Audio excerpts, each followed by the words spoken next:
Hello everyone and welcome to Juris Academy. In this video, you will get the relevant concept of National Green Tribunal Act, or in short NGT Act 2010. It is one of the short topic of environment law. The reason is that it has been frequently asked in previous UGC NET attempts. Hence, stay connected with this video because in next 5 minutes, your one essential topic will be prepared. So before we go ahead with the NGT Act, let us have a quick look at how the need has been arising to form this institution. So before us, there are certain cases in which the court had emphasized to form the separate environment courts which can only look after the environmental related cases. Prominent amongst them are, first is MC Mehta versus Union of India, or in short you may also call it as Oil and Gas Leak case. Second one is AP Pollution Control Board versus MV Naidu. So after all these analysis, finally in year 2010 we have got NGT Act, in which National Green Tribunal was set up as a specialized body, or you may also call it as a statutory body, but it is not a constitutional body.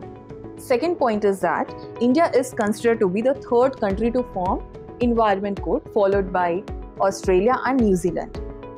Third point is that there are 5 places of sitting of this tribunal, including which New Delhi is the principal place of sitting, whereas the other sittings are located in Bhopal, Pune, Kolkata and Chennai. Now let us start with NGT Act.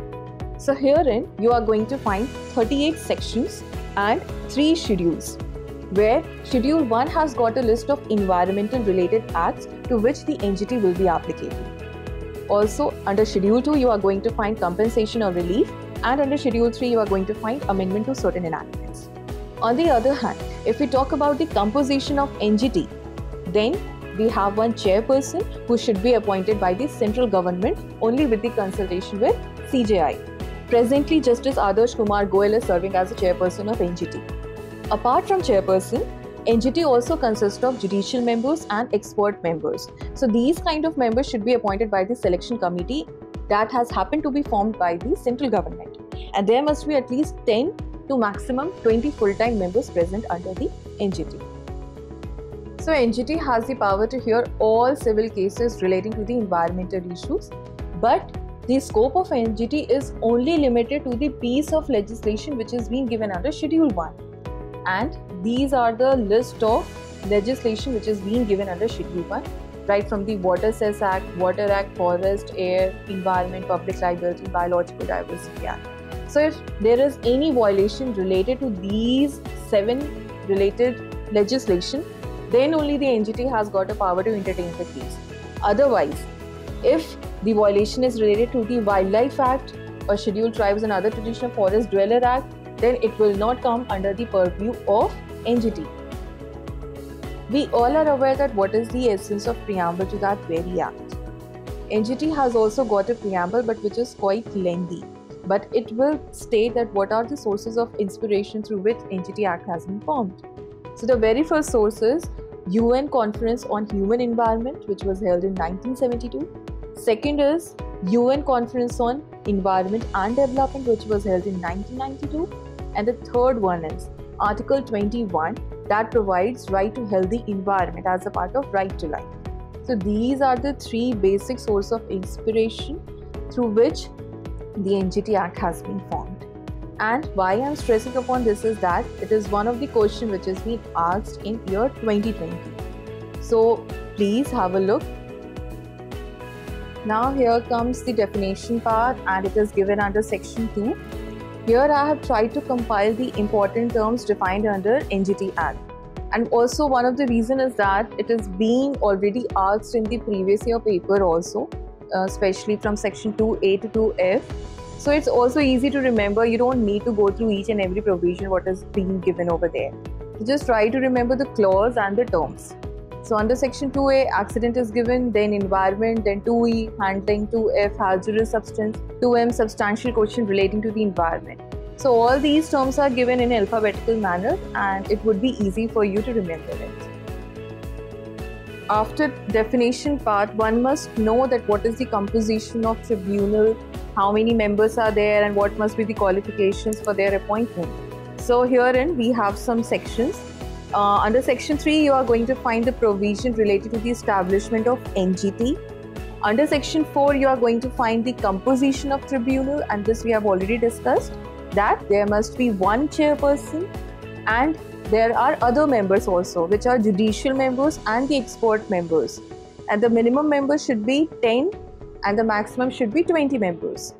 Whereas under section 5, you are going to find the qualifications for the appointment of different persons who are present in the NGT, right from the chairperson to the expert member.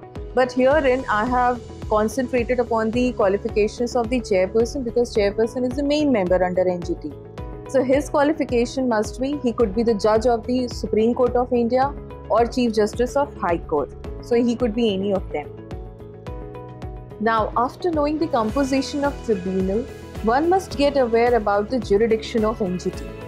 Under section 14, it has been given that the tribunal has jurisdiction to try all civil cases that involves substantial question relating to environment and reuse question.